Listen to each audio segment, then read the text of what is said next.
Senhoras e senhores, tudo bem? Salve a todos com a paz do nosso Jesus Cristo. Obrigado por você curtir e você compartilhar. Vamos falar de um ator famoso também, né?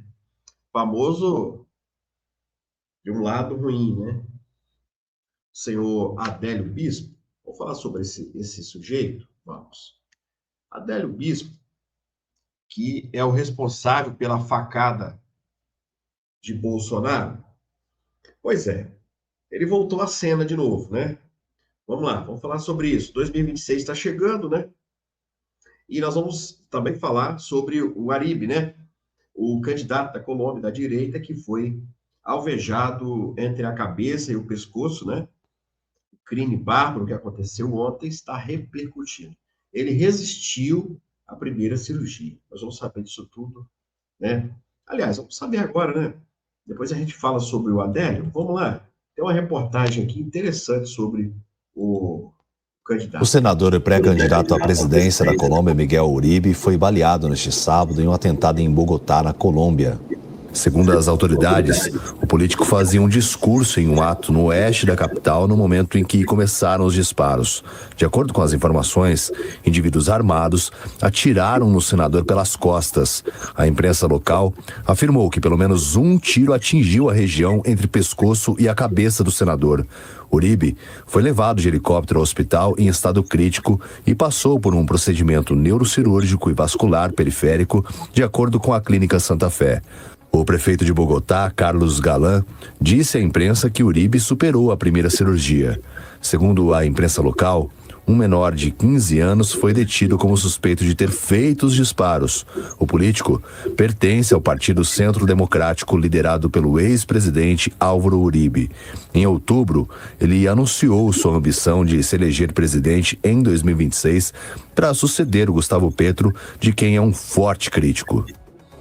Pois é, um adolescente de 15 anos, né, foi apreendido suspeito de ter atirado contra o candidato, mas é uma história assim que causa realmente uma perplexidade, né, a Cássio Miranda, devido também à trajetória política da família dele. Exato, ele é de uma família que já teve outros presidentes da Colômbia. Álvaro Uribe foi presidente da Colômbia mais recente e foi responsável, inclusive, pelo fim das Farc. Então, há toda uma resistência, há toda uma mágoa relacionada a isso. Sem contarmos toda a instabilidade política que a Colômbia viveu nas décadas de 80 e 90. E é triste esse episódio, primeiro porque qualquer ataque contra um político, gostemos dele ou não, é um ataque contra a democracia. Em segundo lugar, a Colômbia, apesar de todos os problemas enfrentados nas décadas passadas, hoje a Colômbia se orgulha dos seus índices de criminalidade. O turismo na Colômbia cresceu muito. Bogotá, que foi já a capital da violência no mundo, teve melhoras substanciais nos seus índices de criminalidade. Então, um episódio como esse acaba denegrindo toda uma imagem construída a duras penas nos últimos anos. E como é que isso pode afetar as eleições, um ataque assim, né, um crime desse, antecedendo as eleições presidenciais? Qual é o seu ponto de vista, Henrique? Com certeza vai ter muito impacto, Patrícia. A gente não pode desconsiderar os exemplos que nós tivemos na América Latina recentemente de violências também assustadoras, mas com a mesma motivação. A gente ainda não tem a solução desse caso, mas nós tivemos no Equador um dos candidatos à presidência no ano passado sendo morto a tiros depois de um comício. Aqui no Brasil nós tivemos a facada contra o ex-presidente, na época candidato ainda, Jair Bolsonaro. Nós tivemos outros exemplos também em outros países da América Latina de violência contra candidatos. E no mais recente, se existe um fio que nós podemos traçar para tentar entender, embora, repito, esse caso ainda não tenha sido solucionado, é justamente o ponto que o Acácio trouxe aqui, o enfrentamento ao crime organizado. São justamente esses candidatos que fazem as denúncias, especialmente dos elos entre a elite política e o crime organizado, que tem maior risco de vida. É o caso do Miguel Uribe, era o caso do candidato no Equador, o caso do candidato, na época, Jair Bolsonaro, e também de outros casos aqui na América Latina. Tá aí, ó. O Lula ele não vai acontecer isso com o Lula. Por quê? Porque ele não quis classificar o primeiro comando, etc., como terroristas. E ele liberou aí, né? Trabalhou para liberar as 40 gramas. Né? Então, tá tudo certo. Vamos falar sobre isso? Que o Supremo Tribunal Federal ele vai tomar mais uma decisão sobre o autor da facada de Jair Messias Bolsonaro. O que vocês vão ver agora é um verdadeiro absurdo. O Supremo vai ter em breve, nos próximos dias, que tomar uma decisão relacionada ao senhor Adélio Bispo. Responsável, né? Vocês sabem muito bem.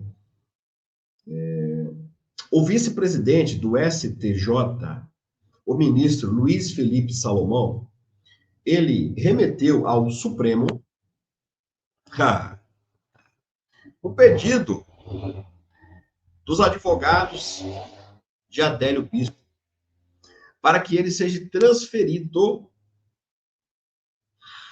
do presídio de Campo Grande, Mato Grosso do Sul, para o hospital psiquiátrico.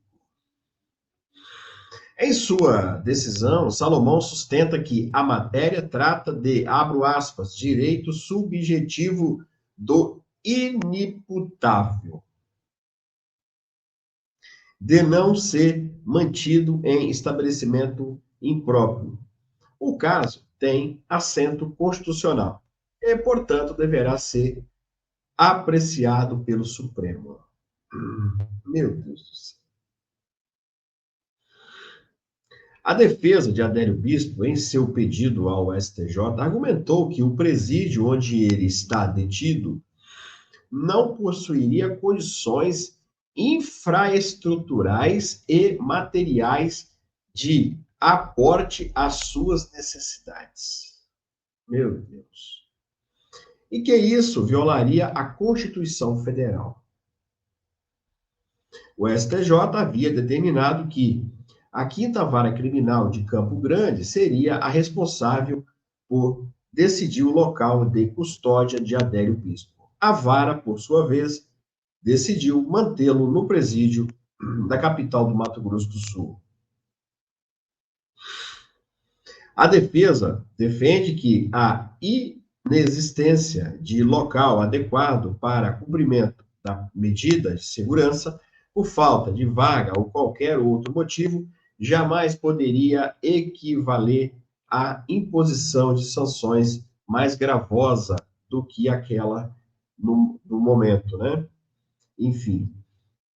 Seguinte, resumindo, o Adélio, ele está num presídio, no Mato Grosso do Sul, e eles alegam que lá ele não pode ficar porque ele é inimputável, né? Ele é igual a criança, vamos dizer assim, né? Então quer que ele vá para um lugar onde tenha tratamento. Eu queria só fazer um relato aqui, o Supremo vai decidir. Fazer um relato para o ministro lembrar, o ministro Alexandre de Moraes, principalmente ele, que o senhor Clezão também pedia socorro dentro do presídio. Foi morto. Né? Eu queria dizer também, antes de eles decidirem, ministro, que nesse momento nós temos a dona Ângela, né, que fez um transplante de rins, porque ficou sem remédio dentro da colmeia. Nós temos pessoas com câncer presas agora. Nós temos pessoas de várias situações e várias maneiras que estão presas. E eu queria perguntar se o senhor tem alguma medida também para essas pessoas, que pelo menos levá-las no hospital. Então, antes de decidir sobre o Adélio, vocês analisar o cenário brasileiro. A gente está implorando, pedindo, ajudando essas pessoas que estão presas e aquelas que não estão presas estão passando fome. Né? O caso da dona Jupira mesmo, que a gente está ajudando agora. Com fome, sem vaso, sem cama, sem comida, sem o remédio que ela precisa, sem dignidade nenhuma. Isso não é nem viver, isso é vegetar. E se vai para o presídio, vai ficar também sem remédio. Então essas pessoas estão vivendo um momento muito difícil. Muito difícil. Nosso canal, ele está ajudando, pessoal. Todos os dias aqui ajudando, mas é muita demanda também que chega. Muita demanda. E a gente olha as pessoas que mais estão necessitadas e ajuda. Entre pagar o condomínio de alguém e comprar uma cesta básica, a gente vai comprar a cesta básica, né? Eu recebo pedido de tudo aqui, tudo. Pagar mensalidade de faculdade, pagar condomínio, pagar não sei o quê, a gente olha o quê? A gente olha a necessidade da pessoa, né? Cadeira de rodas, né? Às vezes a pessoa está precisando, a gente sempre compra. Inclusive, tem uma aí já que a semana que vem nós vamos comprar. Agora, não é momento, né, pessoal, da gente pagar condomínio, pagar não sei o quê, pagar parcela de carro, de não sei o quê. Não. Se o apartamento estiver ali próximo de perder, e é o único bem da família, nós ajudamos pessoas assim. Mas, pessoal, eu recebo cada coisa aqui, tanta coisa, que é de fazer. Não dá para a gente postar tudo, mas é de arrepiar. E nesse momento o canal está ajudando agora a dona Jupira, que mandou um vídeo para nós. O vídeo dela está aqui no meu Instagram. Ontem eu já enviei 2.000 para ela. Eu quero amanhã enviar mais um pouco, viu? Vamos nos ajudando, pessoal. Essa é a chave, e aqui você manda o comprovante que eu mesmo te respondo. E aqui embaixo tem a conta também, para quem não tem Pix. Nos ajude, tá bom?